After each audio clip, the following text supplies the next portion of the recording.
Sonny's always got the head bob going. Recognize the song this time.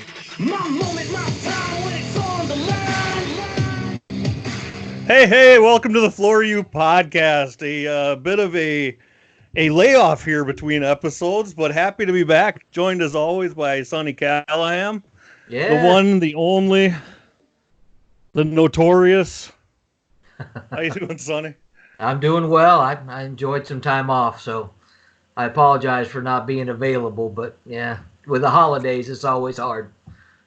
Well, we had a little bit of a layoff here, and 2 weeks in Florida at AMI Kids. We're gonna have to cover that a little bit. That was excellent. That was quite an experience. We'll definitely cover that. We'll definitely talk about that. I don't have my Packers mug here. I can't believe I didn't get that out. I mean, Chick-fil-A. That's your only team left in the game? That's the only one to root for. Oh, God's chicken. So this week we are joined by Heidi Cronin, CTEF, Ceramic Tile Education Foundation. She is the Industry Liaison and Promotions Director. Heidi, thanks for joining us. Thanks for having me. And an all-around great person. Did y'all have good holidays and New Year? Yeah, very good. Very good. Yeah. It's been a Merry Christmas, Happy New Year, everyone, I guess, because we didn't. Yeah, we're a little late on all that. I think Happy Thanksgiving too. Has it been that long? It could be. It could be. It's been about 3 weeks. I think we took about 3 weeks off there. Yeah. We brought it up though. We're going to talk a little bit. Even having Heidi on, a big theme of the show always is education with the National Academy of Floor Covering Training and everything we do in that area. I got to spend a week in Florida, and Sonny was there for 2 weeks with AMI Kids, and that was one hell of an experience.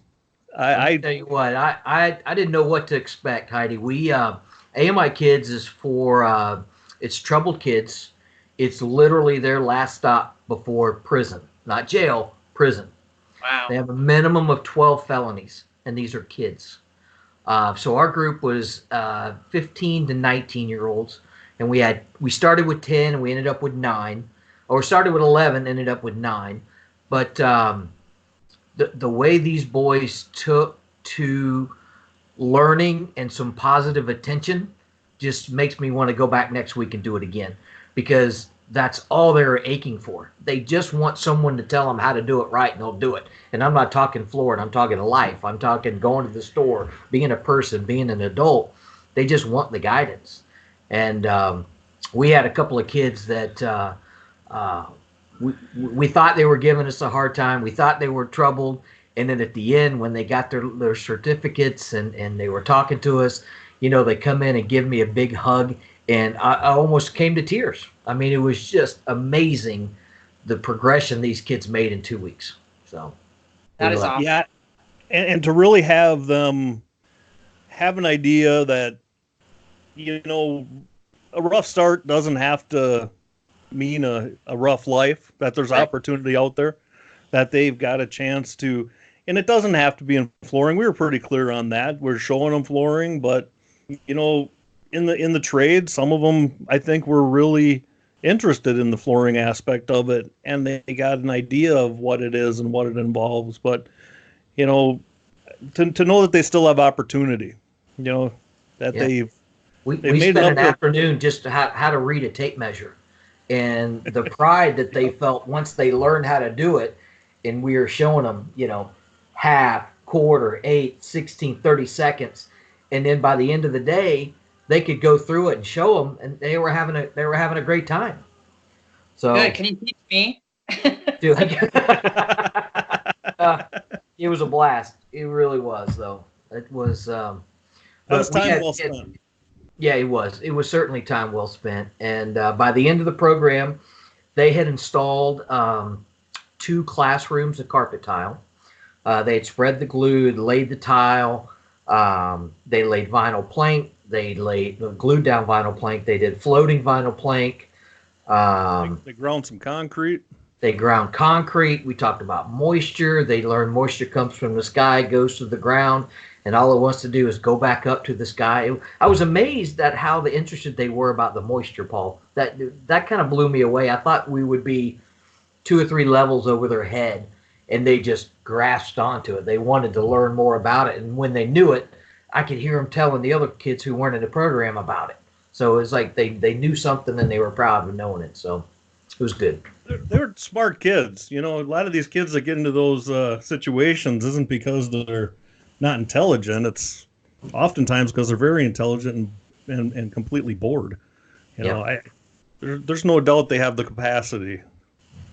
They prove that beyond a shadow of a doubt. Yeah, no, I can't wait. We're trying to go back in March, which may be difficult, but maybe that's somewhere where we can get with the CTEF or TCNA, because they did want to talk about ceramic. I'm not the person to talk about ceramic. I don't know much about it, but you know, if we could teach them anything that they can take outside of life with them to keep them out of trouble, that's the way we look at it. So definitely. Yeah. Discuss more about that and try to get involved. Yeah, they're good people, and the AMI kids. I think there's either 37 or 47 locations across the United States. So you know, there's places all over. We can find manufacturers who are close, and they can help donate materials and things like that. But there's just a lot of kids that go through there that could use some help, and I know if you do it, you'll feel better about yourself, because I was just amazed at how good I felt when it was done. And I know that sounds selfish, but it was just great. It was moving. So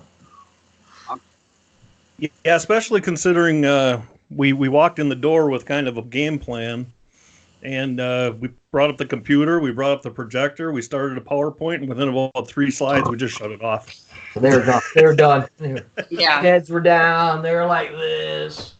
We're Put like, a tool in your hand and then just start explaining. They like to have the. that's what we did. We just here's a hammer. Here's a trowel. Go do something, because it wasn't going to be PowerPoints. It wasn't going to be presentation, because they were just we were gonna lose them.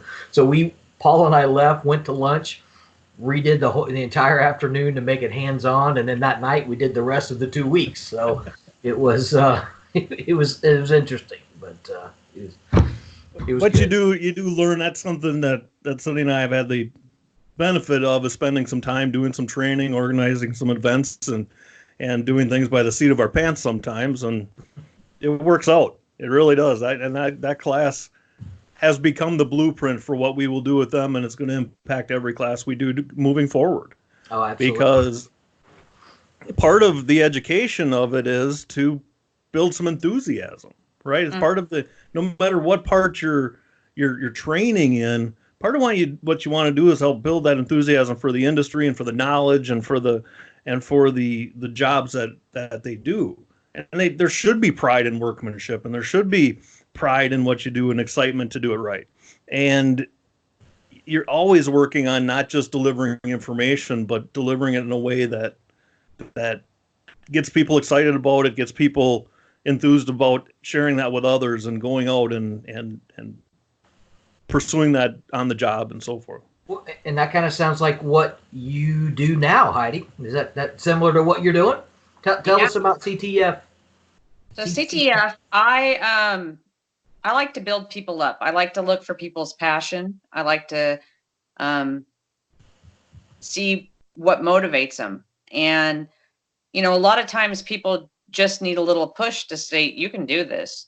You're perfectly capable. It's not the matter of being capable.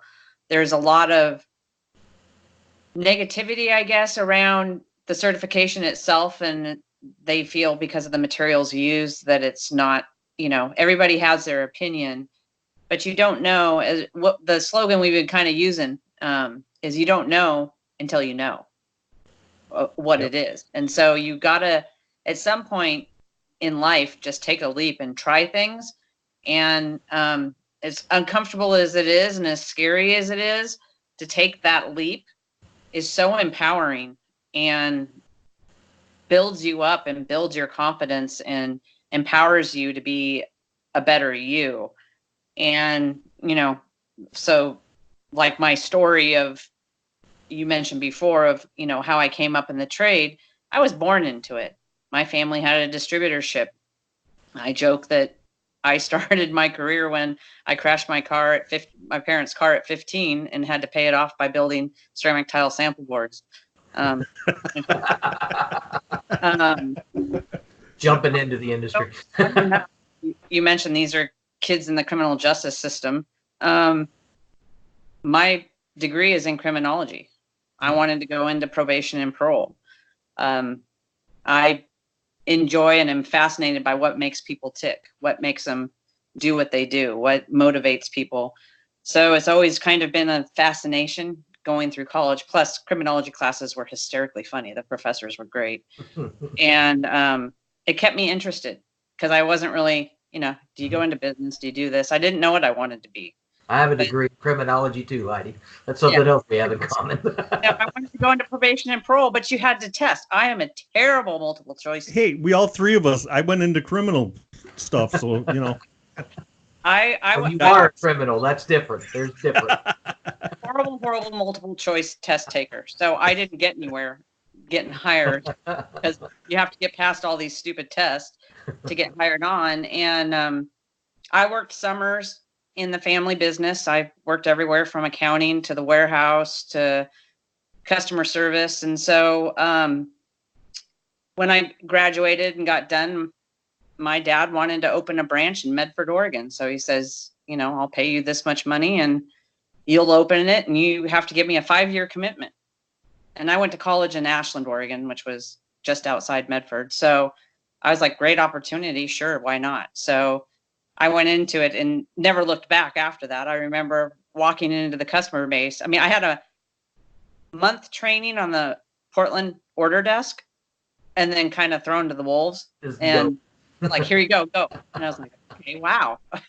And I had 2 employees and I learned how to drive the forklift. I drove the truck. I've cut laminate on panel saws. We had a ceramic tile showroom, sold sundries. So we did all of that out of our little tiny area. But I remember customers and selling wise, I had never really had the face-to-face customer selling experience. And one of the first customers came up to me and says, you can't handle my account because you're a woman.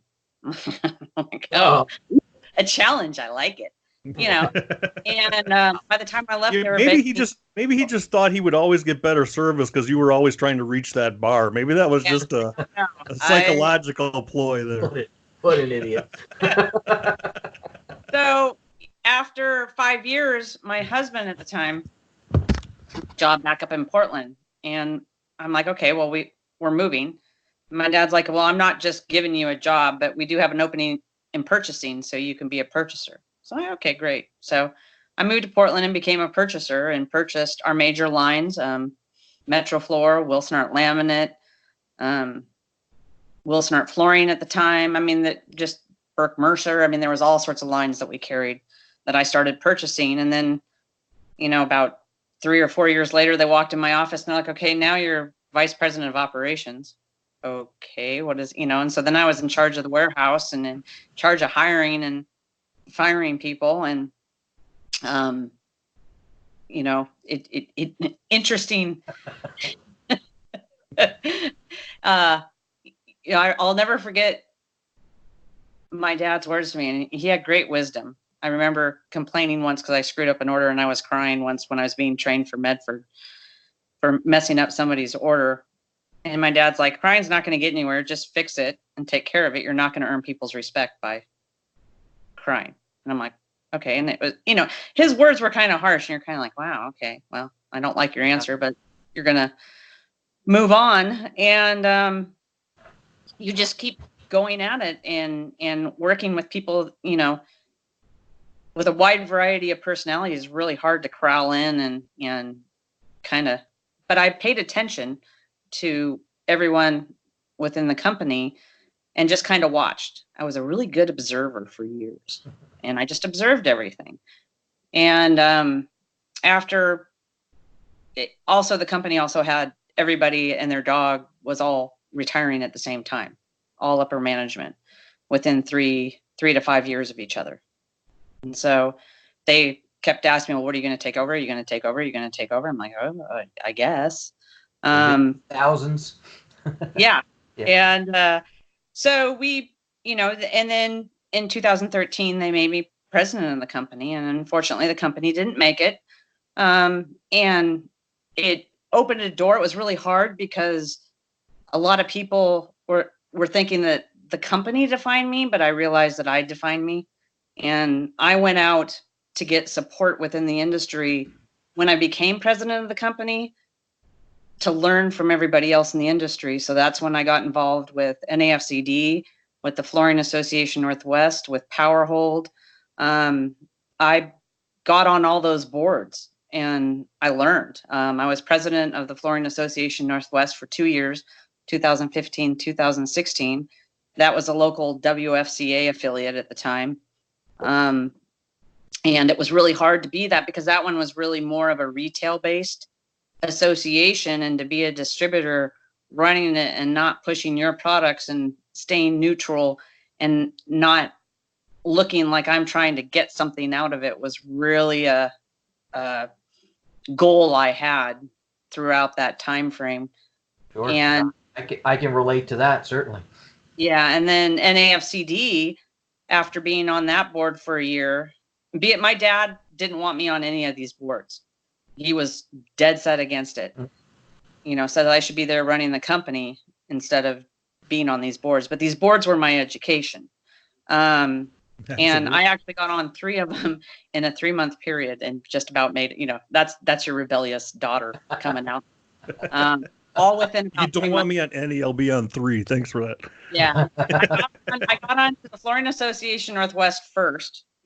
And then I was trying to get nominated because I had been recruited at NAFCD by George Roth at the time. And he was trying to get me on the board. So I was trying to get somebody in my company to nominate me, and nobody would nominate me. So when I became president of the company, I didn't see anything in the rules said you couldn't nominate yourself. So I actually nominated myself for NAFCD's board.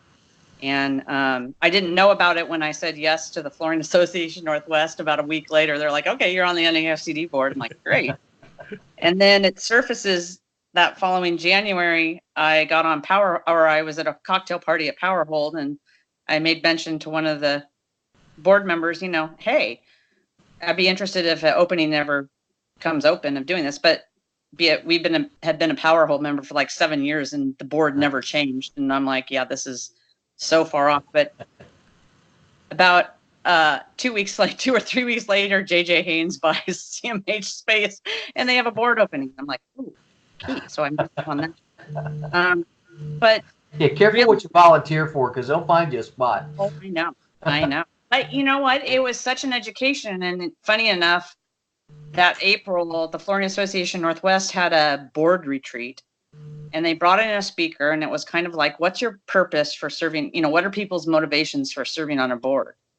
And it was really interesting to learn what my motivation. I just wanted to make a difference in the industry. It wasn't personal gain for my company or personal gain or recognition for me.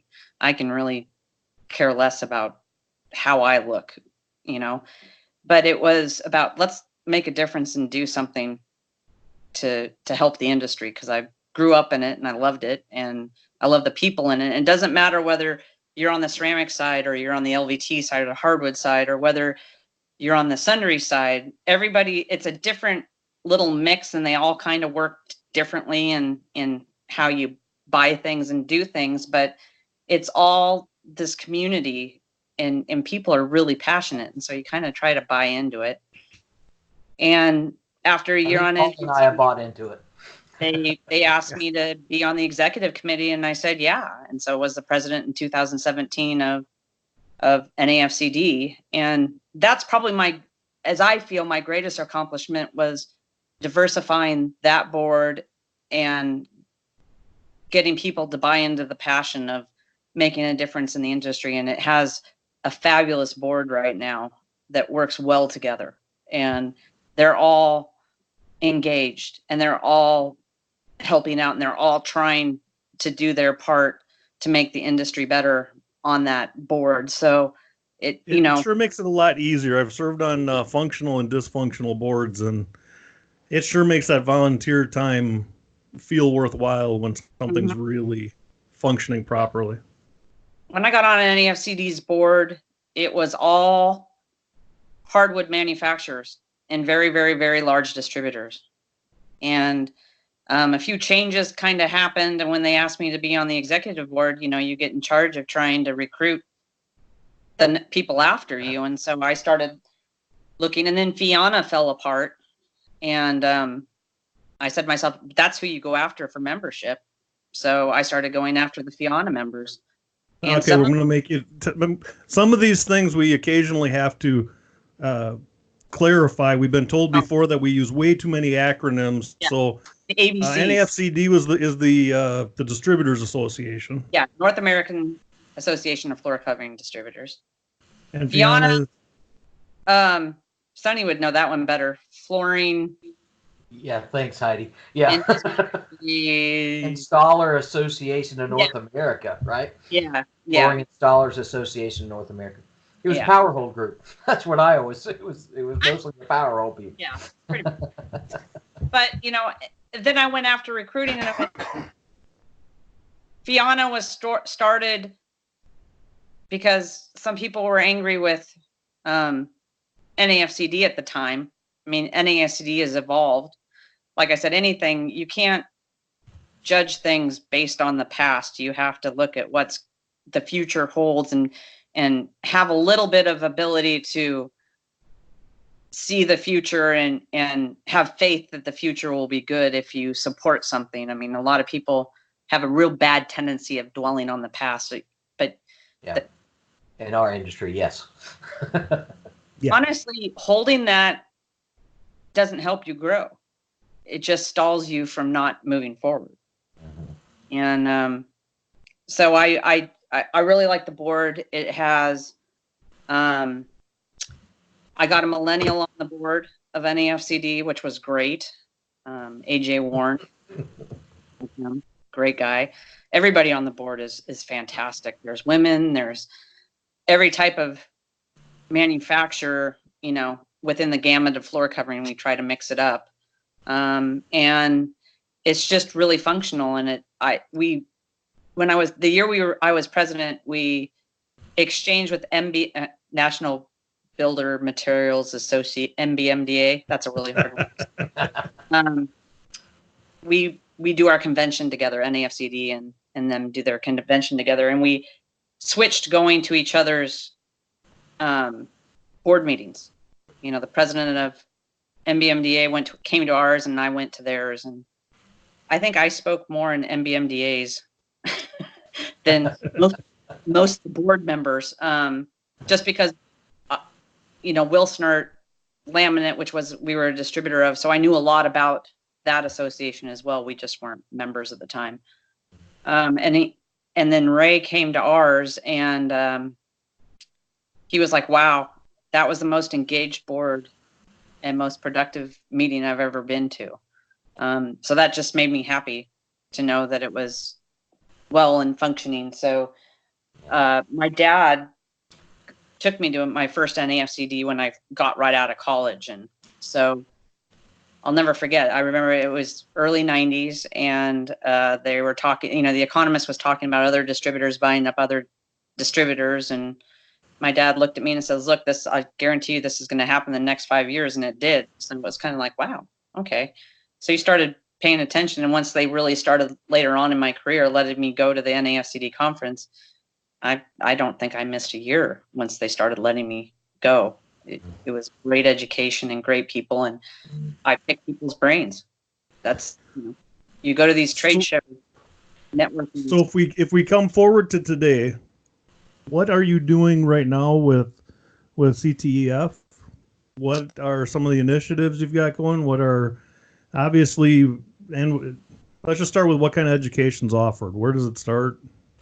Okay, so we offer a certification based on the methods and numbers or methods and best practices of the industry from the TCNA handbook, ANSI, A108 and 118, A118, and manufacturer instructions. So these are the standards that are out there on installing ceramic tile, and we have the CTI test, which is the test upon the basic standards, vapor barrier, putting in backer board, layout, coverage, stuff like that needs to be done correctly, water, understanding waterproofing. Then we also have our advanced certifications, which are in certain areas like shower receptors and large format tile and slabs, that we're working on getting that program up and running. Most likely not till the end of this year and into next year is when it will really, the ACT side of it will start getting ramped up. But our certifications, what we're trying to do with them is, everybody's, if you're in any sort of social media, you just hear of hacks.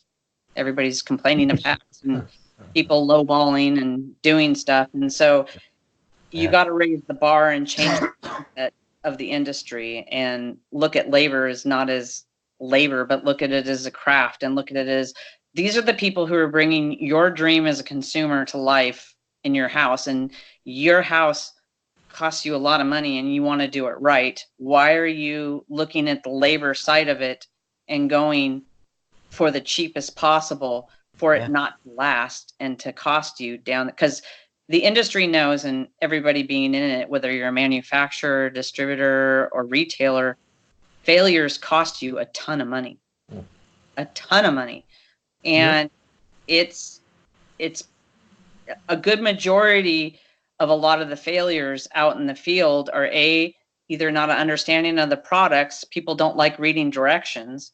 I don't know how many times you have to send out with hardwood, you got to let it acclimate. It moves, Yeah. Well, it's at the warehouse for a couple of weeks. For about 24 hours, right? Acclimates within 20. Never mind. There's so many different things you have to pay attention to, which people don't realize. They just think that it's cheap labor. I just need it put in, but there's a science behind it. There's chemicals involved. There's chemical reactions involved. There's temperatures you got to be considerate of, the moisture level. There's so much thing, and it doesn't matter whether it's ceramic tile, whether it's LVT, whether it's a countertop, whatever. There's going to be factors that are going to cause these failures that people need to be educated on. And regardless, I could go out and set tile. I've done it. I've done a really crappy job and made a huge mess doing it. And would I be happy with somebody coming in and doing that? No, I would much prefer to pay somebody to do it right, who cares, who's passionate about what they do, and not. Yeah, I had the honor of being asked to be one of the judges for the Shernock's Worst Subfloor contest, and to see some of these subfloors and see some of these substrates and what is being dealt with and how to understand what challenges you have, what point you have to get it to even start correcting it, right? And then how to get 6 different subfloors just to blend together to have a good surface to install the flooring on. I mean, there's no question in my mind that this is a skilled trade. This is a skilled trade. It should be a skilled trade that's on the level of plumbers, electricians, any other trade that has minimum requirements to be able to get into that industry. That's where flooring installation should be. Mm-hmm. Especially with ceramic, they're artisans. I mean, we talked about it before we got on the air. I mean, just some of the things that they do and they can create. There's some great Facebook pages out there. It just makes I feel terrible looking at it because I can't do what they're doing. But we've had them on. We've had some of the guys on the show. They're artisans. They're craftsmen. They're not just installers. I mean, it's amazing when you capture or meet somebody with passion for what they do. And it's contagious, and people will latch on to that passion if they believe in it. And so that's what is really enjoyable to me, is to be sitting in a meeting or networking at an event and meeting somebody, and all of a sudden you just get that, oh my God, they got passion. I got to figure out how to help this person out. And right. Perfect. No. I went to a NTCA workshop here in Portland and met this young guy who called me up and stated, "Can we go to lunch? I'd love to pick your brain." I'm like, "Sure," because I kind of did a pitch for CTEF at the workshop. So I go to lunch with this kid. He had a great story, got hurt, can't even bend his knees, but he's laying tile. He's figured out how to do it and wants to be the best he can be, even though he has a marketing degree. He has a wealth of knowledge and ability to go work, and earn like hundreds of thousands of dollars with his skill set. But he's so enamored and so loves the tile trade that, and he was working for a company here in Portland, and he just didn't feel challenged enough. And so I'm sitting, Shannon from Schluter came to town, sitting at dinner with her, and Jason McDaniel came up, and I made the introduction to Jason for him because Jason was saying he was losing a guy who was moving back to Indianapolis. So I'm like, great, here you go. And, if I can help people out and help them move along and make an introduction that helps them out later in life, then that's what I do. I mean, that's what makes me happy. If I can help somebody else, it's fantastic. That's why when the family company closed, I thought to myself, I don't want a job just to have a job. I want to do something that I have passion for and that will fill, as my oldest daughter or youngest daughter states, fills my bucket. I need to find something that fills my bucket. So when I found out the CTF had an opening, that's why I jumped on it. I said, this is something that I could stand behind and be happy doing and would love to do it. We can honestly say there are people that get into education for the money, but nobody stays in it for the money. Yeah. No, it's a passion, but it's not a passion for money. No. Oh, you look at things the other way too. Money is not going to make you happy, regardless of how much you make. It's not going to make you happy if it's not something you're passionate about. It does make being miserable a lot more bearable. Oh yeah. I mean, it's nice. It's nice, but for me, it's never been a motivator. No, it can't be. What I do, or trying to, again, for me, it's just I want to do good, and if I can help people get there, then let's do it. Let's make a difference, and let's change the mindset and get people to realize that qualified labor is good, and let's get certifications out there that helps qualify. Now, I know the other problem with qualified labor per se is there's a lot of technologies out there. Yeah. And so when you're looking at standards themselves, not all LVT gets installed the same. Not all ceramic tile gets installed the same because of, not all setting products are going to react the same. So there's a lot of learning to be had, and a lot of people, that the generation and how people have been raised now is you got to look it up on the internet. And unfortunately, the homeowner who's doing remodel is looking up the information and walking into a retail store. And 90% of the time, they have more information on the products and know more about the products, except the expectation of what the product does, than the person on the sales floor in a retail store. Selling it. Exactly. And really, a lot of failures start with being sold a false expectation. Oh, absolutely. Absolutely. I mean, we talk a lot about how the tech department doesn't really talk to the marketing department. Yeah. They don't communicate those expectations very, very well. When you walk in and you buy a floor and you see the retailer pull out their keys and say, "See, it never scratches. Never scratches." Then the floor gets put in and they get a scratch and they're like, "Well, this must be defective. This is a bad floor." Well, there's no warranty against scratching.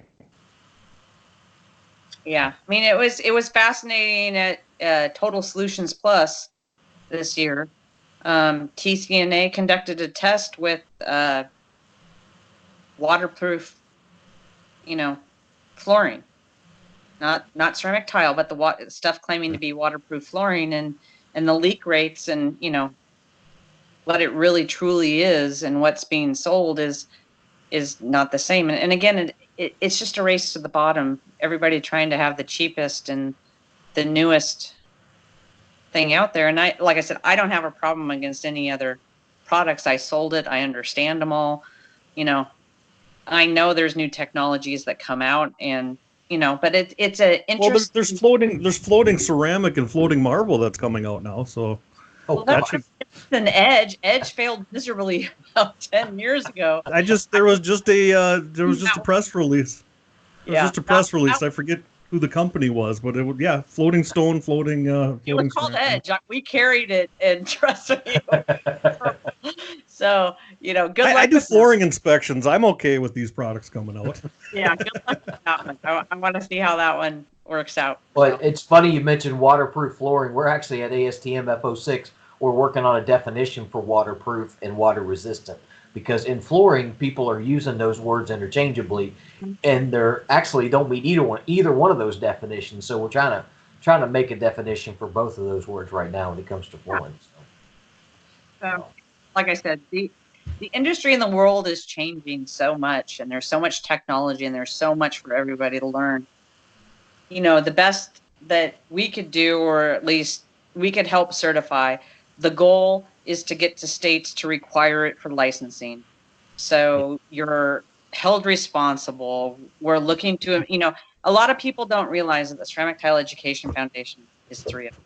It started years ago, and before I came on, it was Scott Crothers and Kathy McAllister. There's 2 people. And I came on, now I'm the third, and 3 people with a really big, with a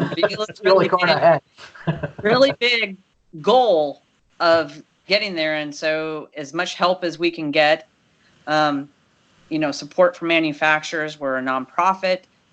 Support from manufacturers, support from distributors, support from retailers, the installers too, that are getting these certifications. There's nothing more that brings more joy to my heart is when somebody passes the test and throws their number out there. Yeah. These guys take great pride in their CTI number. It's a fantastic thing to see.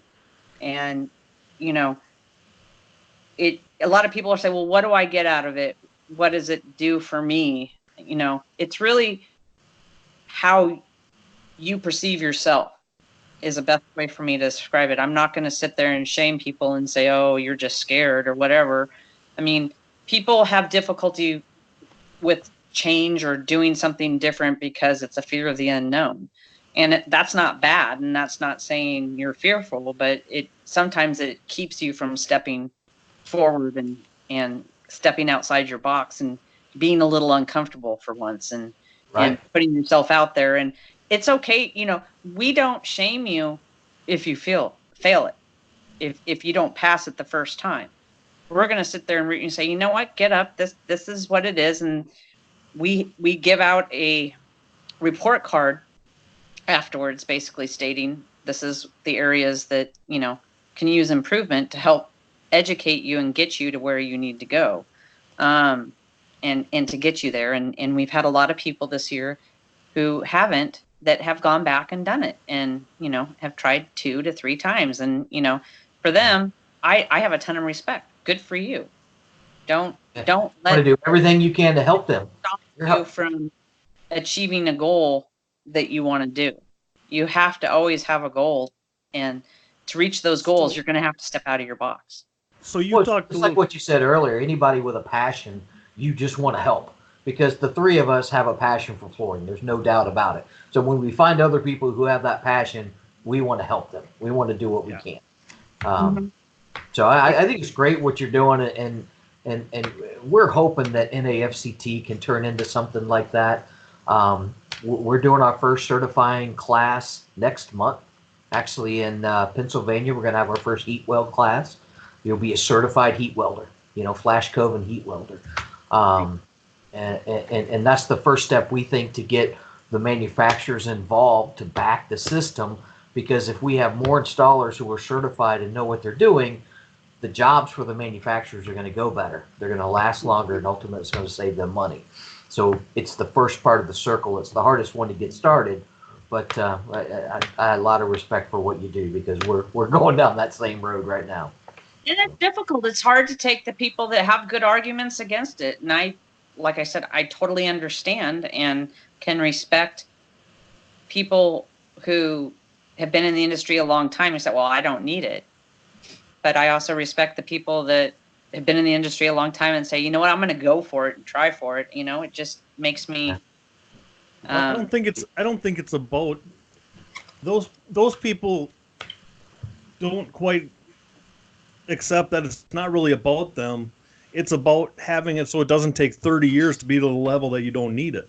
It's about getting people up to speed faster so that when they start, as they go out and as they're on their own and doing these jobs, they're doing it right to begin with, so that these people that have been doing it for 30 years are selling apples to apples instead of being undercut all the time because somebody's shorting the job. You know, to say that you've been in it that long, yeah, you've got your education. Hopefully you're doing it right after 30 years. You know, we've all seen people that have been doing it the same way for 30 years and not doing it right. But, you know, it's about the industry getting to that point so that the low bar is raised. Mm-hmm. You know, we have a high bar in the industry. It's just that the low bar is really low. It's and really low. We need to raise the minimums up in the industry. Yeah. Go ahead. Talking about the low bar, I may cut you off there, Paul. We're doing some work here locally at the Ronald McDonald House. Okay, they want to put 12 by 24 in ceramic tile. So I went in to look at the floor, and it's OSB, and they were just going to go right over the OSB with 27 patches on the floor, and they couldn't understand why I said no. We're not going to do that. We can't do it, and I had to educate the contractor. You know, take the time to talk to them, and I still don't think they believe me. But, you know, we went in there, and actually me and my sons and a couple of friends, we put 1,000 feet of Durock down last week. It almost killed me, but we did it. So now it's ready for ceramic tile. I don't envy you on that one at all. No, my hands are still jacked up. What? Sonny, are you healthy and everything? I mean, you're volunteering at AMI Kids. You're over at the Children's Hospital. I'm starting to worry you're trying to get points to get into heaven now. I tell you what, I told somebody the other day I'm officially overextended myself, so I've got to cut some things back. I just don't know what it's going to be yet. So I've still got 600 feet of floating LVP to put down at the Ronald McDonald House this week. So we'll see how that goes.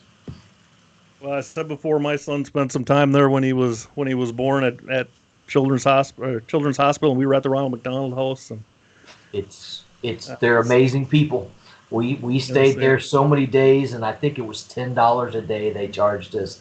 And when they came back and said, "Well, if that's too much, you know, don't worry about paying it," I was like, "We'll pay it. Don't worry about it." Right? Yeah, we're good. We're good. Considering even the deals they have worked out with hotels are going to be $60 a night or $70 a night, you know. Yeah. So which is nice too. You know, yeah. If when you they have an overflow house anywhere near you, reach out to them and see if there's anything you can do to help them. Anybody listening. So, because they can use the help. They're a 501c3. They do everything. They're a nonprofit. They do everything themselves. Strictly donations. So help them out. Here's my plug. So what are the you started talking a little bit about the levels. So do you have, I know you've got some more specialized training at CTEF, so you start getting into large format showers and things like that, but do you have kind of a basic certification just for the flooring itself? Do you have something for the subfloor, or is that all incorporated in with the original certification? Or ACT as well. So the module itself for the CTI, the basic certification, you're putting a vapor, you know, it's considered a wet area, but it's not considered, you know, like a shower or something like that. So you're going to put a vapor barrier, which basically is helping you so we can reuse the modules. You know how that is, being able to reuse the resources when doing certification type things. Absolutely. Backboard down, using, you know, doing a layout for a floor, a layout for a wall, you know, the slope, you know, making sure that it's going around the corners and onto the wall. And, you know, a good majority of the test is just following instructions. I mean, really, it's amazing how it seems really difficult to get people to really read the instructions, because a lot of the stuff missed is not Somebody reading. wants to say hi. I know. He's getting That's old. not your chair squeaking. I played some puppy pads in my office so he doesn't destroy the street. We'll see how he does. He's been pretty good. You know, we said before we started, you thought you might have some barking in the background. Yeah. I've had my doorbell going off the whole time, so I got a plumber here doing some work. So He had to have shots today, and he didn't like going in the car carrier, so I'm sure he's going to get his revenge. Wait, do we get to see the puppy? I think we need to see the puppy, don't you, Sonny? Yes, I've seen it. He's adorable. Oh, and now my kids are home. It should get real noisy here. Say hi, Roscoe. Roscoe. Oh, he is adorable. Roscoe Pico Basset Hound. Oh, what a cutie. Yeah, he's a doll. Stubborn, but he's a doll. Yeah. So the substrates are within that initial certification. Then we have a large format and substrate preparation one. So okay. As well, and we do trainings quarterly, or sub-quarterly. There's a couple classes that are done. There's like 4 different ones that they do at CTEF. You know, your basic thin bed knowledge, really understanding ceramic tile installation, and then there's waterproofing and substrate preparation course, along with an inspection course. Who does all of your training? Is it done? Do you have instructors regionally, or do you have people? Are they indirect employee of CTEF, or are they contractors? For years, we had just contract evaluators, which were, you know, installers who were trained to evaluate these tests all over the U.S. There was about 17 of them. And to really grow certification and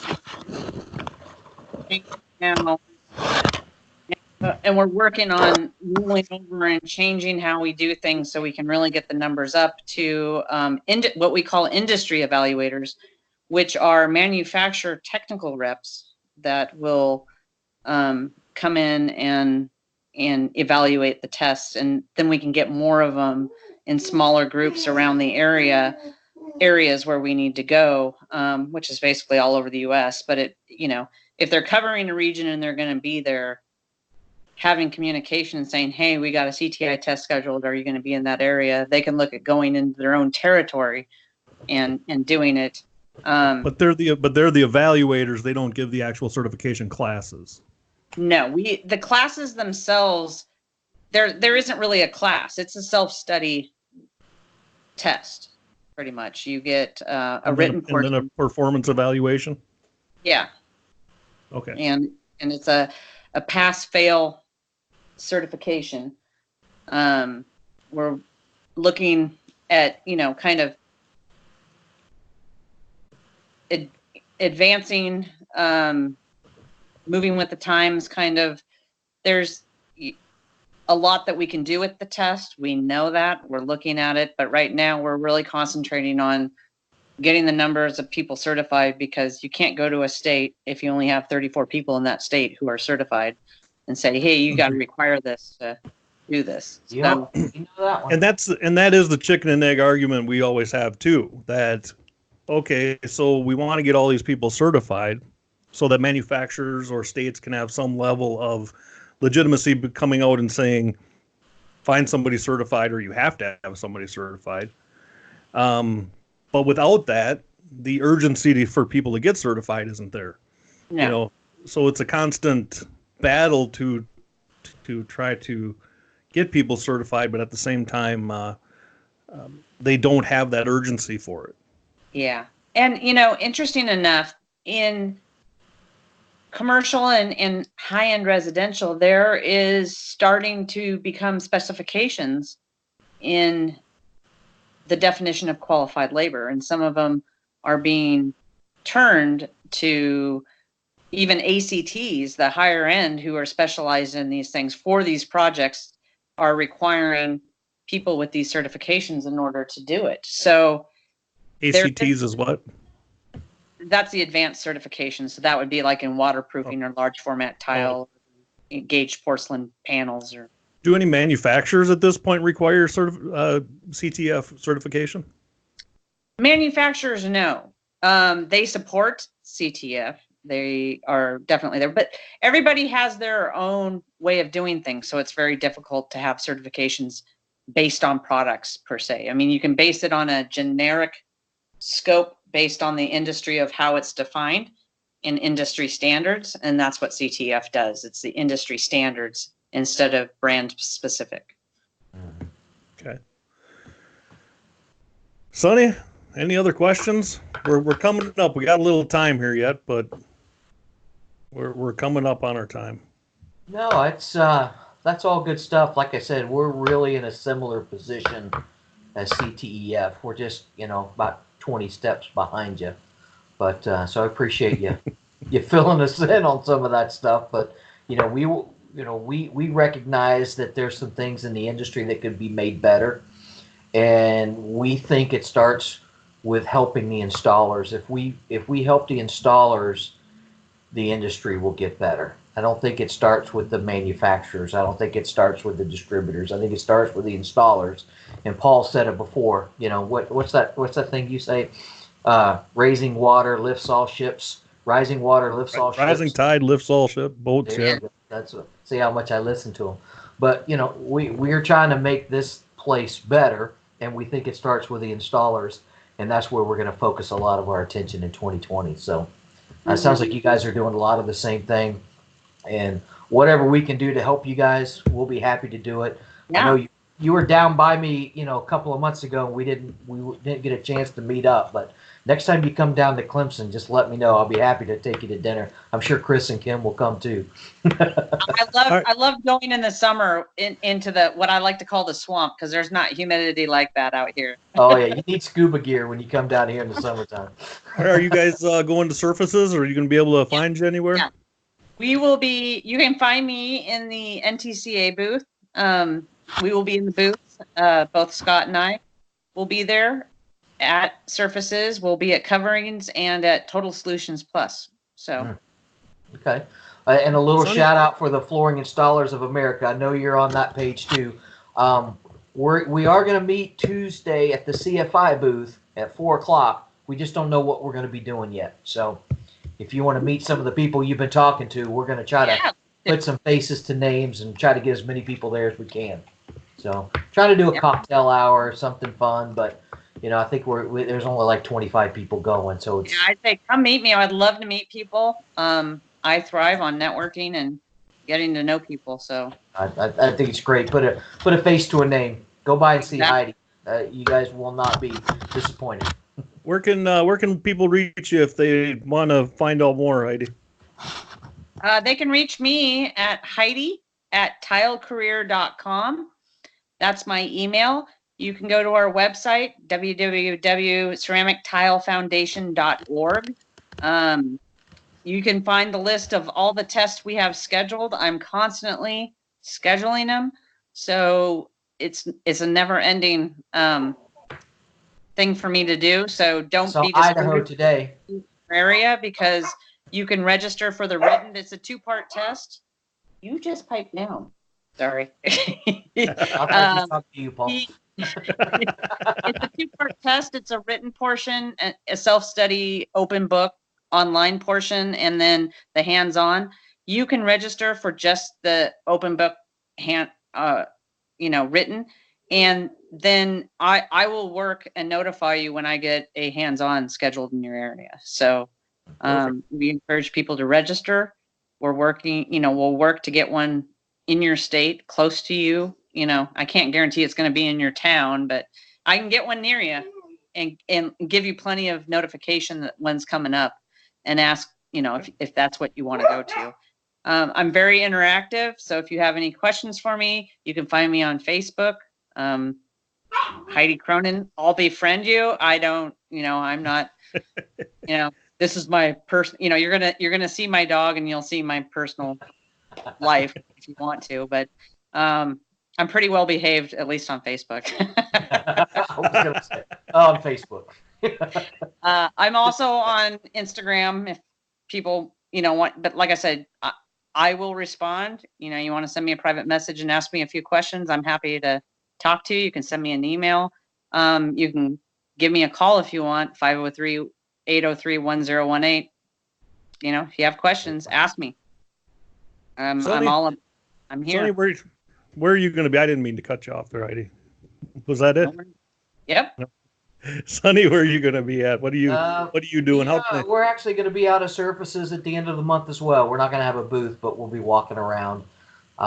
Same thing. You can get me at Sonny at divergentadhesives.com if you want to email me, or you can always call me on my cell phone, message me, area code 407-383-6446, anytime. And of course, with the podcast, you can reach me at Paul at floorupodcast.com. Floor U Podcast is available. You've already found it if you're watching this, but iTunes, Google Play, Spotify, and especially on YouTube, where you can see our pretty faces.